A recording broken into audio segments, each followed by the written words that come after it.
This panel is a first, I think, in any Armenian women's organization in LA. And we're excited to have the Armenian women influencers here. Narim Osmanian, who is going to be moderating, helped assist getting all these wonderful women here. And so without spending any more time, please give them your attention and let's get started.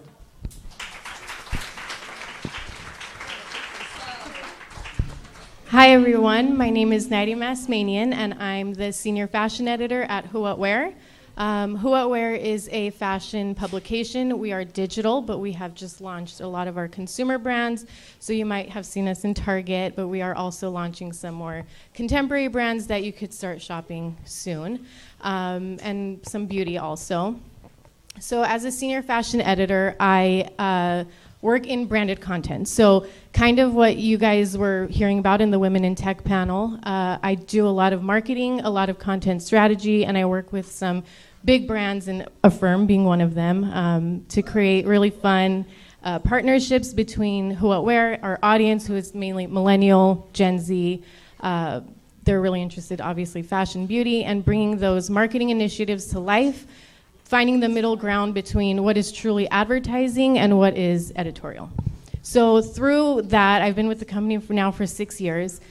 We have a platform. Who What Wear is a huge platform. And last year, I realized how big our platform was and how we've been posting about beauty and fashion and all the different talent and influencers who are within that realm. But I think we can all agree that Armenian women, when it comes to beauty and fashion, we lead the space. And I thought, it would be a really, last year was very, very difficult for all of us, especially Armenians. And I thought that, all of the Armenian influencers were doing such a good job posting about what's happening in Artsakh. How can you help? How can, we all get involved to do what's next. But I did feel like we were all kind of talking to each other, like Armenians talking to other Armenians, and because I do work at Who What Wear and we have a huge following, I really wanted to make sure that other people also knew what we were fighting for, and I had the idea to write a story about Armenian beauty influencers and fashion influencers, and that's where I met Lilit, and I've also been working with Chris for the last 6 years that I've been at Who What Wear. So I did publish a story about Armenian beauty influencers, fashion influencers on Who What Wear, and how they are helping the initiative in Artsakh and putting in all of the Armenian-owned brands that you could shop from. And that's where I met everyone. So in terms of being an influencer and a content creator, I think it's important to note that the influence that some of these ladies have on their audience and on the public is huge. So without further ado, I want to go around and introduce everyone. We could start with you, Anush. Hi, ladies. My name is Anush Movsasian. I am a family nurse practitioner, but I specialize in aesthetics. So keeping everyone young and beautiful is what I do. I'm also a mother of 2 girls, 11 and 5-year-old, and happily married. Hi everyone, I'm Lila Karadanyan. I have a cosmetics brand. I'm, I guess, an influencer on social media, and I have 3 children, and we are really good friends. Hi everyone, I'm Tina Ojagin. I'm an attorney. I'm a mother of 2. I love fashion, and I'm pretty active on social media, and this influencer thing is kind of funny to me. I think I got put on this panel by accident with these lovely ladies, but it's sort of a hobby that evolved, but it's a pleasure to be here. Thanks for having me. Hi everyone, my name is Christine, in Armenian Christine, or also known as Chris Najarian. I'm a digital fashion and beauty content creator. I actually just got married, so changed my last name, and I don't have children.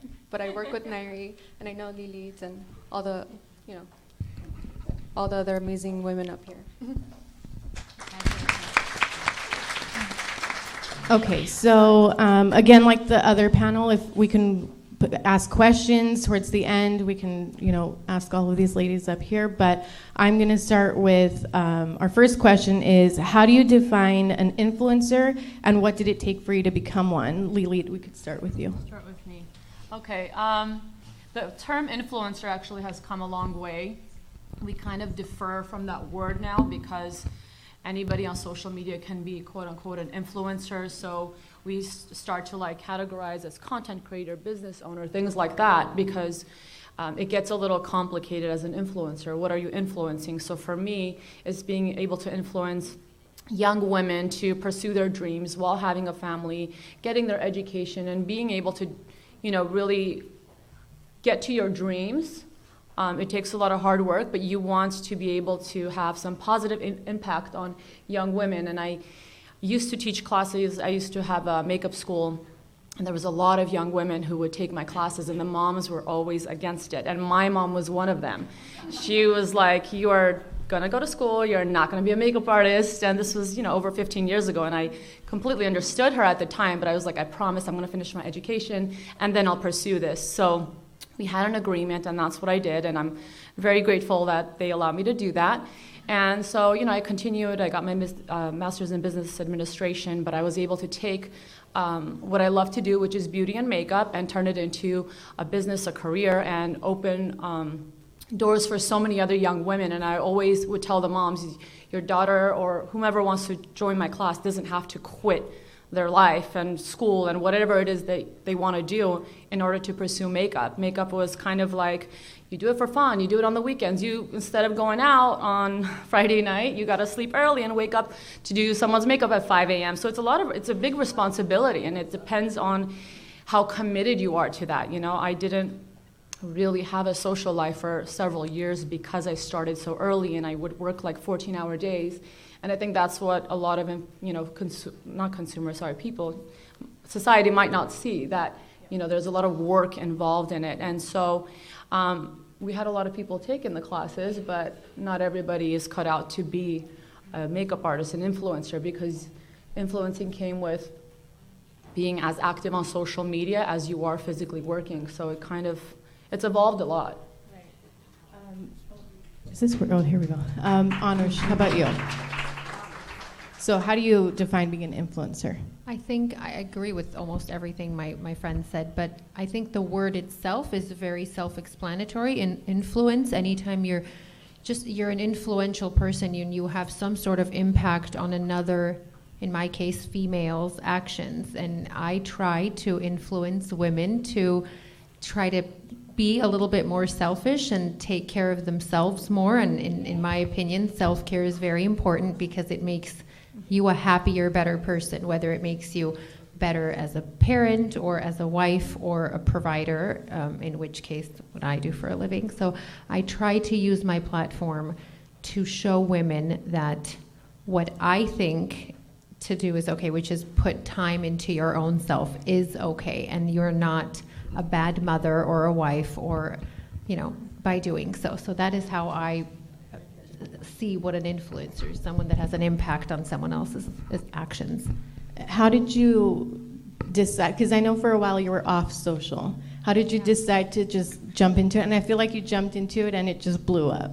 How did that happen for you? So I became a nurse, and I started working in plastic surgery, and I loved what I was doing there, and I slowly started to realize that's what I want to do, which is also inject full time. And during that time I got my master's degree while I worked for, a lot of you may know Dr. Garo Kasabian in Beverly Hills, and I had a 6-year-old, a 6-month-old. I did my master's program, worked part-time, and right after I became a nurse practitioner, and I never had social media, and I was 35 years old at the time, I decided that in order to grow my own practice, social media has really, really helped what I do for a living. I needed a platform, or else, I had a beauty blog for 10 years. It was called It's Not About Inner Beauty.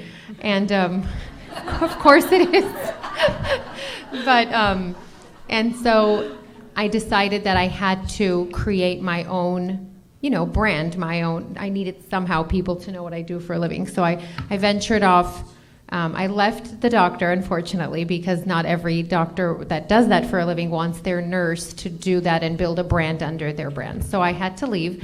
I created my Instagram only 2.5 years ago. I did grow pretty fast, and I honestly do owe it to Instagram, and a lot of word of mouth referrals also, but Instagram has really helped me build a patient list, so. Chris, how about you? How do you define being an influencer, and what did it take for you to become one? I mean, the women up here pretty much touched on all the points, but to me as well, it's someone that inspires and leads everyone with a positive way. So, for example, the girls that I follow, it's people that I know, like, I can follow, and they just make me feel good. It's and they're real. So we all know that Instagram itself and social media is a highlight reel. So a lot of times what people share on Instagram is not necessarily how things are in person. And there are girls that are very vulnerable and open to everything. So, when someone that is only talking about fashion also talks about real life issues, and you can connect to that, that makes you feel good. The way I kind of fell into it was kind of by accident. It was never like, oh my God, this is what I want to do. I studied design and ended up getting into visuals. I was working a full-time corporate job. This was a few years back when Zara was just expanding here in the United States. So they were big in in the East Coast in Europe, but not really known here in the West Coast. So while I was going to school, I was studying design and business administration. I was also working full-time and helping them with the expansion of their stores here in the West Coast. Ended up getting a corporate job with them, and I was doing all their window displays. So there was a lot of traveling going on with that. Like any job in the beginning, especially in my early 20s, I thought it was what I want to do. It was like, it's a corporate job, I'm traveling, this is exactly what I want to do, but it was getting very taxing.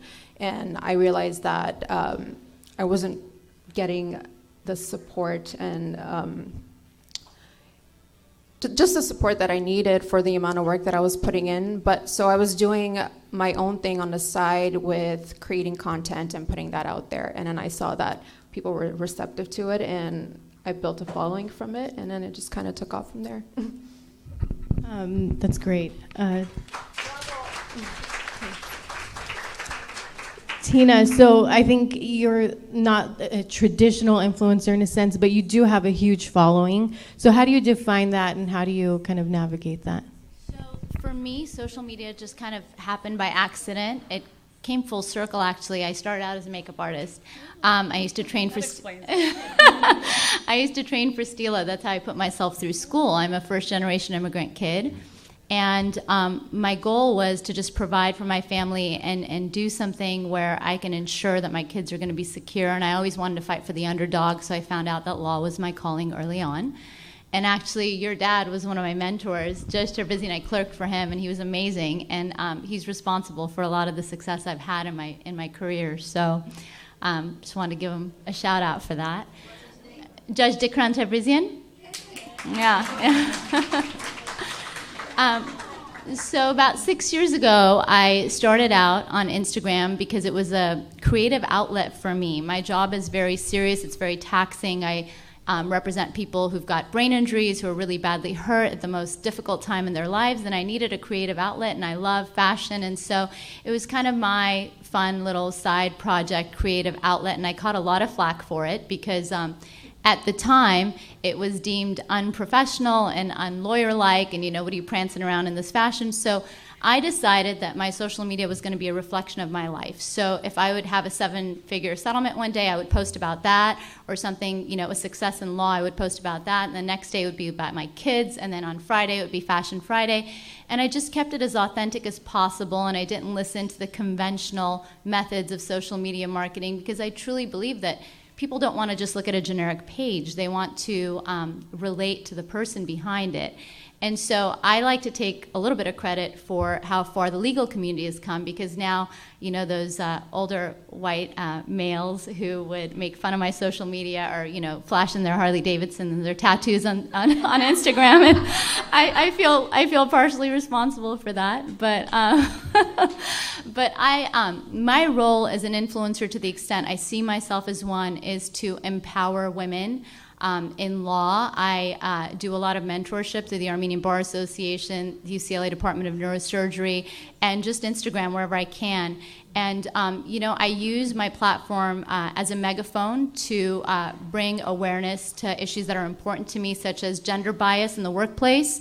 In my profession, we're graduating 50% women, but only 20% of them are trying cases. So I want to help give young girls and young attorneys, just empower them to find their voice and ask for those opportunities that they're not being given like their male counterparts. And when everything was going on with Armenia, I used it to draw awareness to that with my American colleagues and friends. I know you did that too. I commend you for it, and fundraise. And so it really has been a blessing in my life. I couldn't tell you that I get directly client referrals necessarily, because my area of law is not as aesthetically, my area of practice, profession isn't as aesthetically pleasing necessarily, and as conducive to social media marketing, but I do my hiring off of my Instagram, I find my interns off of Instagram. I feel like I make a positive impact on people's lives on Instagram, and so it's been a very fulfilling component of my life. That's amazing. Okay, so Lily, you went from being a makeup artist before it was a thing on social media to being one of the most sought after because of it. How did you see it changing through the years, and how did you adapt? I started makeup when I was right out of high school at about 17 years old. So there was no social media when I started. So when I started Instagram, I did start off on Facebook because that was new. I really took advantage of every platform that got built from back in 2012, 13, all the way until today. It's hard to keep up now. There's way too much. I can't do TikTok and all of that yet. But there's a lot, and really, if you want to grow, we were just speaking with some of the girls, with social media, as much as we fight it, as much as we fight IT, we have to take it with a grain of salt, and we have to take advantage of it because that is the future. And someone mentioned earlier, everything is technology, and it really is. My business depends on it. Most businesses depend on it. And really, as young girls who look on social media, we want to be able to represent. We do have a highlight reel. We try to be as real as possible. So, we'll show my kids acting chaotic while I'm trying to run a business, and that is the reality of it. And so, you take it, and then you take advantage of it, and you represent your true you, and that's what people respect the most. That you're able to not just show the pretty sides of doing makeup and having a business, and I have the best life. No, it is really, really hard. And I think that's more important for the younger audience or anybody to see than just your highlight reel with you having a perfect life. Nobody does. And so, yeah. Yeah, and at Who What Wear, that is also something that we touch on all the time. We don't do highly produced shoots anymore. We don't do anything like that because people don't want to see that. They want to see real life, how you go by even what people are showing isn't 100% real life, but it has gotten a lot more real for the audience. But which brings me to Anush. You're so genuine in you're so genuine in your product reviews, and I think that's why you have such a big influence on me and my friends. We, people don't know, there was this perfume oil that Anush posted about a few months ago, and I ordered it right away, and it also blew off the shelves. Like anywhere you went to go look for it, it was gone. And I think that's a testament to the type of influence you have on your audience. So how do you approach being so honest on your platform, and why is that important to you? It's important to me because that's who I am as a person. It's difficult to say in front of many women here. I have a small filter, so I will say almost everything that most women will think, but probably won't say. And so I started showing that a lot on my blog years ago. I would review products, and I guess not that I didn't care what the brand would think about my review, but I decided to be very honest in my reviews so that women weren't just buying things because I got paid to write that from the brand. So I started to be very honest, and I realized women really appreciate that, and sometimes people don't appreciate the utter honesty. And so I grew, my following grew based on my honest reviews, and I started my Instagram and I kept it that way, and I hope people appreciate that. And I do that with my patients as well. During my consultations, I'm extremely honest about whether or not a woman needs work or not. And even if that means me not making, not having the customer get a treatment that day, I'd rather let them know they don't need something than, be dishonest. And yes, I spoke about an oil accidentally, and it sold out throughout the entire United States, which... The company reached out to me and said, we are at your disposal. And that's happened many times with many different brands. From the UK, they've reached out to me, and I won't take any financial benefit from any brand that reaches out to me, and they reach out a lot. And, you can send me anything you want, but I refuse to talk about it unless I absolutely love it and have tried it for many, many months. So, yeah. It's in my purse. Meet me outside afterwards. That's amazing. And that's part of, I think, why so many people follow you, is because what you're seeing is an accurate representation. And Chris, so we've been working together for a really long time. Fun fact, her now sister-in-law hired me at Who What Wear. Her name is also Naidi. So since we've worked together, you've stayed so true to your style, your beliefs. What's your cardinal rule for navigating the space, especially as such an influential Armenian voice? I think it's to always stay true to yourself and never to lose yourself. I think, the girls up here touched up on it, that social media is constantly evolving and changing. And of course, we, especially as like business owners and influencers and working with different brands, you kind of have to adapt and change as well. But it's also easy to kind of get overwhelmed and lose yourself in that. So I think my rule has always been to, if I need to pause, stop and pause and see what I need to do, just so I stay true to myself, and because that is why people have followed me. And even if I need to adapt, how I can adapt by still being who I am and not having to change myself because this is what I need to do. So I think that's one thing.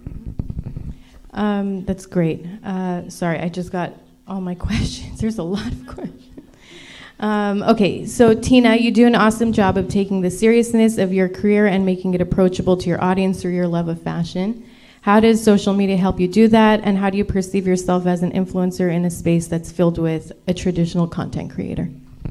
I feel like I touched on this in my earlier response, but I think that it breaks things up, right? People have a BS detector, and so if you're up there prancing around and not really being yourself, sorry, I hope I don't get demerits for that.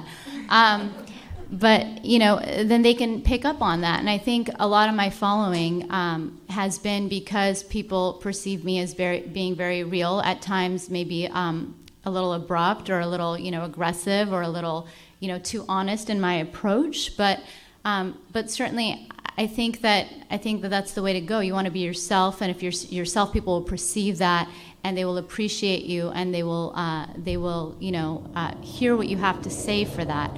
As far as the fashion, it's my creative outlet. I have a love for it. I find that some of my following, most of my followership tends to be female. Some of them just stick around for like the cute outfit pics, but some of them actually care about what it is that I do for a living, and I try to respond to many DMs as I get and be a positive force and a positive source of influence, irrespective of why someone's following me or what kind of inspiration they're drawing from my page. I don't know if that adequately answers your question, but I see my role to just kind of influence and empower and pay it forward, right? So when I moved here in '86, I'm about a decade older than all of you ladies, and I could probably benefit from your services. But I lived in my aunt's basement until I remember my family and I can get on our feet and move on. And so it was some really hard times, and I had some guardian angels in my path that really helped me get to where I've gotten to today. And so I swore that if I ever get in a position to help somebody, I would. And So my social media affords me the opportunity to do that. I regularly do scholarship grants. I pay people's bar dues who have, failed the first time. I do whatever I can to sort of pay it forward in addition to the mentorship. And so some people follow me for that reason. But whatever the reason is, I try to always be true to myself. And if that rubs someone the wrong way, then I'd prefer, they follow me, for the authentic me as opposed to what they perceive. Because you have to take everything on social media with a grain of salt. You know that, right? So. Yeah, so I think the theme here is just genuine and authentic is kind of where everyone's at. So my next question is, there was this one. How have you used your status and influence to help the Armenian community? And Chris, I'll pass this to you. So with me, even before the war or anything that happened, I've always wanted to see how I can bring Armenia to the limelight with just in terms of what I do with fashion. So, with the girls that I always come across with when I go to events, everyone is so I have to go to Paris and I have to post pictures of me in Paris Fashion Week. I have to post pictures of me in New York and all these other things. So I had this idea of, Armenia is, there's so many beautiful parts in Armenia and there's so many stories that you can create in Armenia. So I wanted to go to Armenia and do shoots there and kind of show that to everyone here, at least not just the Armenian community that probably hasn't been to Armenia, but even, how we say otars or people that are non-Armenian that are probably don't even know where Armenia is on a map, but there's this place that exists and there's so many awesome photos and content that you can create there. So 3-4 years ago, it was the first time that I had gone and I had reached out to, it wasn't the first time that I'd been to Armenia, but it was the first time I tried to do this. I had reached out to a few brands that I work with and I pulled some pieces together and I took it there and I shot content there. And then I also reached out to Armenian brands that were based in Armenia and I kind of pitched what was going on and I wanted to shoot content for them. And back then they didn't really understand what social media was, or Instagram wasn't, they were big on Facebook, but they didn't really understand what social media marketing was. And it was, you mean you want to shoot our content and post it and you want me to give you my jewelry? Why? So they didn't understand. So I did that and then I posted a few images and I got a just positive feedback from a lot of people, especially Armenian girls. So that became a thing and then I kept doing it and then throughout that there were some amazing girls that I met in Armenia, whether they were just girls that were into fashion, were studying fashion, wanted to be involved in the industry somehow, photographers and all of that stuff. So I just met people that way and just kept in touch with them. And now with the war, it became very crucial that, we push this more. And the way I helped was last year, apart from COVID, a lot of designers were already struggling because of COVID. So when the war happened, that really hurt them because they had to stop production. They weren't doing production because they were producing military outfits that they had to send to the soldiers because it was necessary. So they were really hurting. So one of the initiatives was someone had reached out to me that's a fashion buyer, her and her husband, her husband's an attorney, and they wanted to do something. They started an organization called Armenian Powered, where they wanted to just get people from different categories, not just necessarily fashion, but tech, food, and have people be connected to people in Armenia, and how can we educate them and help them bridge over to the US market. So that was one thing that I did, was we connected with brands that are based in Armenia, guiding them, consulting with them where, these are what buyers in the US look for if you want your collection to be ready to be presented to a buyer in the US to go into a retail company or a retail department store like Nordstrom or something. These are what you need to do. This is how you need to change your brand. So that's what we were doing. And then another thing is there's something that's going to be launching soon called Pommy, which the person who started it is not here, so I don't want to talk or give away too much on her behalf, but it is a project that I was deeply involved with, and it's something that we've been working on for the past year, and we're getting ready to launch soon. But that's another thing is, she's in fashion PR, and same thing with her is she's always wanted to see how we can make Armenians as dominant in the fashion industry as anyone else. So last year when the war happened, me and her really connected, and she had this idea of, okay, I'm gonna order these designers really need help. I was talking to these designers, how can we get these clothes here and maybe push it right now so that we can help them somehow, because they're really struggling right now. So that was the goal. And then it turned into, okay, well, if we're gonna do this, let's do this right. So a year of planning, a year of putting all the content together to make sure we launch it correctly. We shot the campaign. There's so many people involved, and I can't wait till everyone sees it. But the idea is it's going to be like a Net-a-Porter or Farfetch type of website, where it's going to be Armenian luxury designers, contemporary designers that are going to be available to the US market. And it's made in Armenia. It's Armenia-based designers. So that's the great thing. It's stuff that's coming out from there. It's not something that was produced somewhere else. And yeah, that's going to be the goal.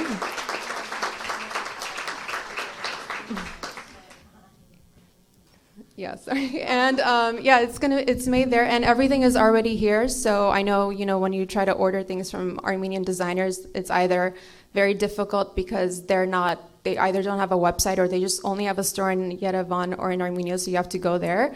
But everything is already here, so everything is going to be shipped in the US, and it's just going to be easy to get it out there and in the hands of people. And as you know, that with the PR background and everything else, we've been in contact with different press and editors to also get them noticed that way as well. I'm happy to publish something about it when it's out. Okay, I know. What time? Does anyone know what time it is? We have a lot of questions. I want to make sure. 12:10. Okay, so we'll go through one more question.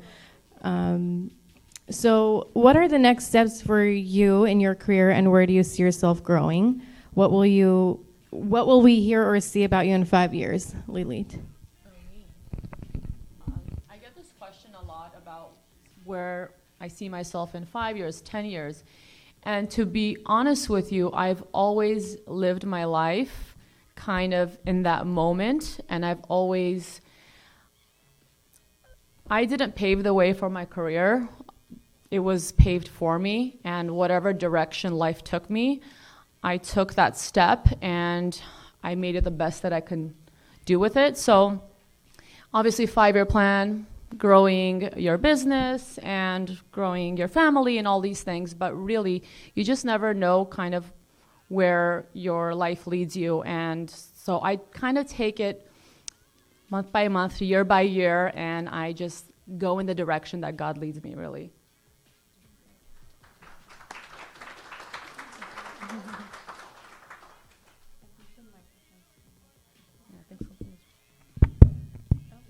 Anush, how about you? I am actually in the process of building my own medical spa, and so growing my brand, and hopefully my own skincare line one day. Cannot say the name yet. Tina, how about you? Yeah, I don't think this is working, but I probably don't need it. Okay. All right, cool. So my outlook is similar to Lilith's in that I try to not plan too far in advance, because I've learned that my plans are always put aside by God's plan, and so and I prefer it that way. I've been very blessed, but I'm very active in my practice, and there's a lot of ancillary opportunities that I want to avail myself of, whether it's like life experiences and such, and I feel that I'd like to have more freedom to do that, and so I'm setting my practice up in such a way where I avail myself of some of these opportunities. For example, this year we started lawn stilettos for our female colleagues to help, empower, especially a lot of the new girls that are coming out of school, and to kind of provide them what we didn't have coming up in the profession. So I like to do more of that. There's been a book opportunity or two that I've had to pass on previously that I'm going to probably partake in, hopefully. And so my ultimate goal, though, is to raise good humans. I've got a 6-year-old and a 9-year-old.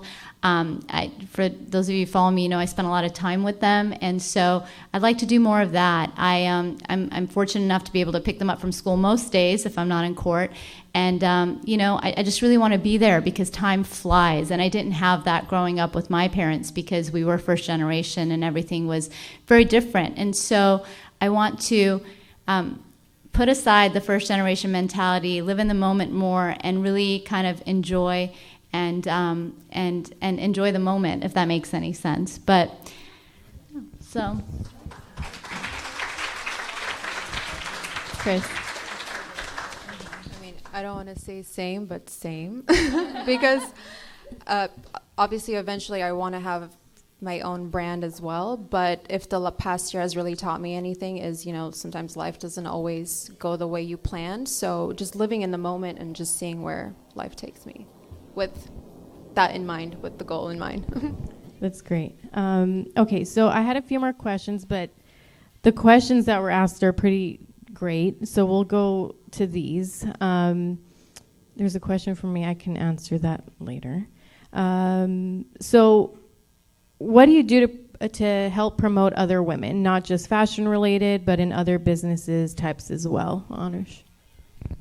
Well, I think specifically in the Armenian community, I think all the women, including myself and Lilith, have done a great job promoting one another, talking about one another's brand.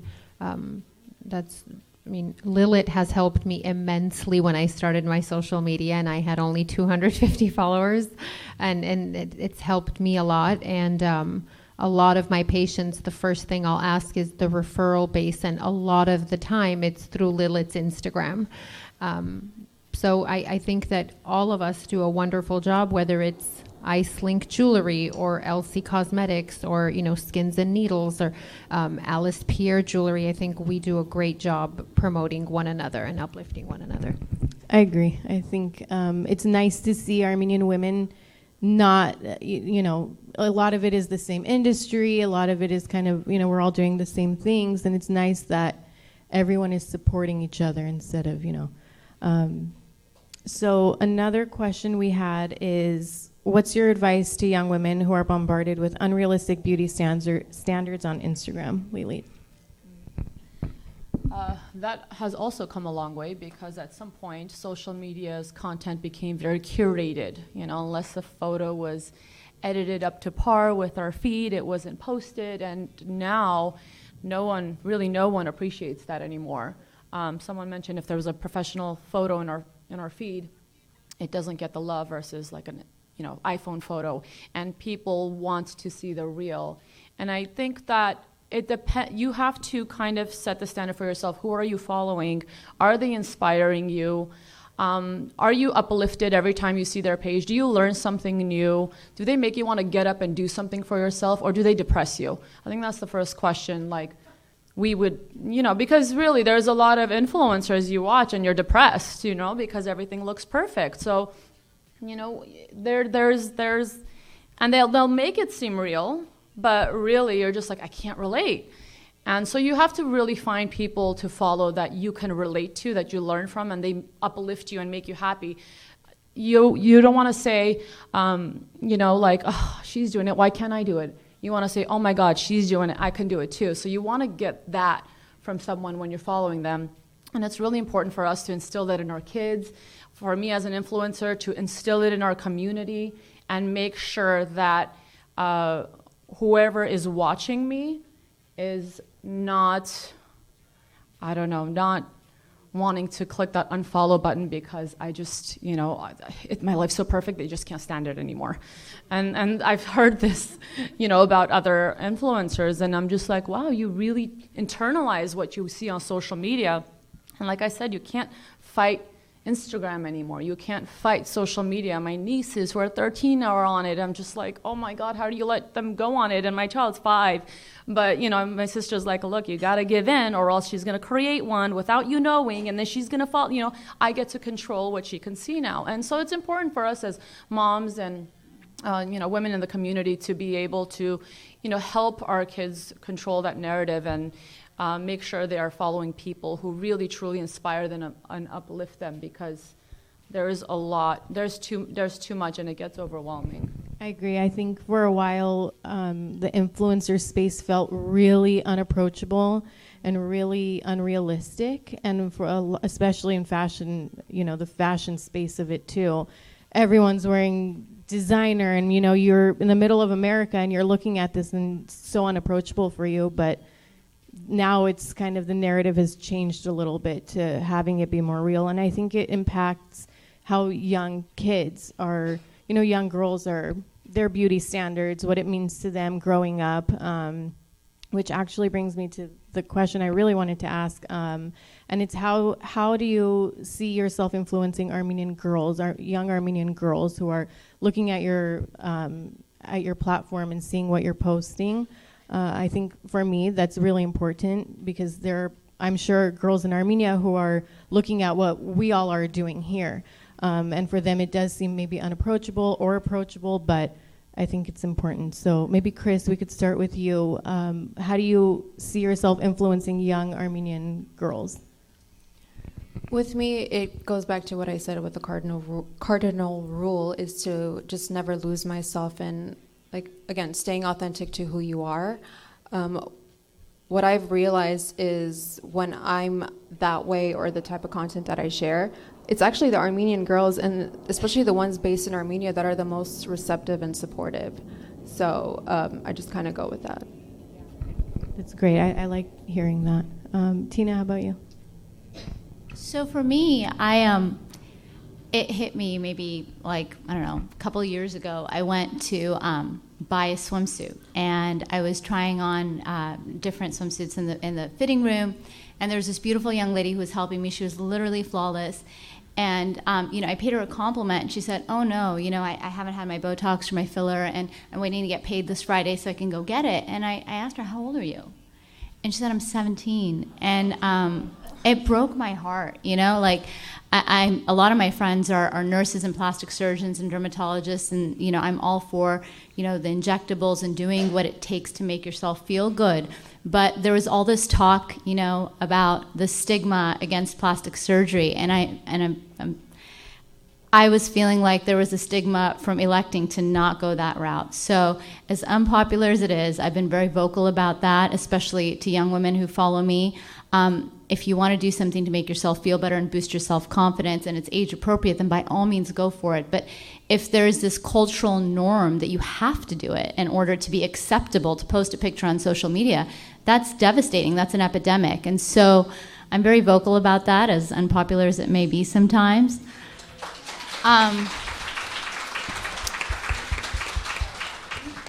Another thing is this crap about, you can't do it all, if we take this partner position, we really want to have kids in the next 5 years, I don't know if I can do it. You can do it all. And so, I want women to stop taking advice from people who weren't able to do it, to thwart their perception of what they can and cannot do and dictate what they can and cannot do. And so I juggle every day, and I drop balls every day, and something gives every day, but it's okay, there's no reason that as a woman we have to feel like we have to choose or we can't do it all. So, those are the main themes, and then the gender bias that I've already talked about. And, whatever I can do to help, whatever I can do to respond. And I do my social media at 3 a.m. because I'm a control freak and I don't want to hand it over to someone for generic content. But, if it means just responding to someone's DM who's maybe lost their way or they're young and they don't know, it makes their day. And so I try to go out of my way to always do that as much as I can. That's nice. Anush, how about you? I feel like I use my platform to try to show younger Armenian girls that showing who you are, and I mean this aesthetically, whether it's without makeup, without a filter, it should be acceptable and normal, because unfortunately social media has put these unrealistic standards to whether it's young Armenian girls or, I mean, really any nationality. I see a lot of patients, like you just said, that are 17 or 18 and come to me and they want to look snatched, and it really bothers me when they even use that term at that age. And I'll tell them, you're an infant, what are you doing in my chair? But at the same time, and I respect what you said, but at the same time, I try to be sensitive because in our culture, it is accepted that, at the age of 16 or 17, if we feel like our child should get rhinoplasty because it's an insecurity of theirs, then we immediately accept it and embrace it. And it happened a lot in my family. And so if a child is extremely insecure about the size of their lips, let's say, even at the age of 17, if we're accepting of a rhinoplasty that's really bothering a child, right, then we should also be accepting of that. Of course, again, to a very natural extent. I'm not talking about extreme things that we see. So I feel like I use my platform to make sure that women see what women really look like, and not everything should be filtered, and hopefully to show women, again, and I go back to this, that it's okay to be a little bit selfish and to take care of yourself, and you do come first. And I too am a mother, and I work full time, and I come home and I want to tear my hair out sometimes from seeing 23 patients a day, but to show women we can do it all and still have time for ourselves. Okay, so let's start with Anush, Lily, and Tina. You all share so much of your life with your audience. How do you navigate that with your young children, and what is your advice to them about the platforms you're on? Who wants to start? I personally don't share too much of my life. Not that there's anything wrong with that. My children are never on social media. They're 11 and 5. I refuse to show their faces on my platform. My 11-year-old has a TikTok, which I monitor, has a Snapchat that she's not allowed to post on, just maybe, follow her classmates and her cousins. And I try not to post anything provocative. I don't think I ever have. And so, because I know my daughter can see it on my cell phone, and to show her that certain things are unacceptable, and if I'm not allowed, or if I don't do it, you're definitely not allowed to do it. Lily. So we're kind of different in that sense, because my kids have their own Instagram that I post and I manage. And like I said earlier, I believe that we cannot fight the future. We cannot fight the phones, the technology, and all of that. And I believe there's a lot of opportunity on social media. And so with my kids, they've created somewhat of a fan base. And we have also started an accessories and clothing line based on their, fan base. And now they have a business they don't know about that I save money for them. And so I kind of, I took the perspective back. I'm not, maybe in the Armenian community, I don't want to compare myself to celebrities, but I realize the celebrities that try to hide their kids from the cameras get attacked the most, because people want to see. And the people are like, all right, here's my kid. They're like, okay, cool, moving on. What do you have that I can't have access to? Then they become obsessed with that. So if I'm able to create something that I know I can control, that I know, and I'm very honest with my kids, with the good and the bad, with what happens in the world, good and the bad. I'm very honest, and I teach them everything with good and bad, and I don't expect them to perceive a perfect life and perfect social. They are aware of something called Instagram. She's like, "Are you doing a boomerang, Mom?"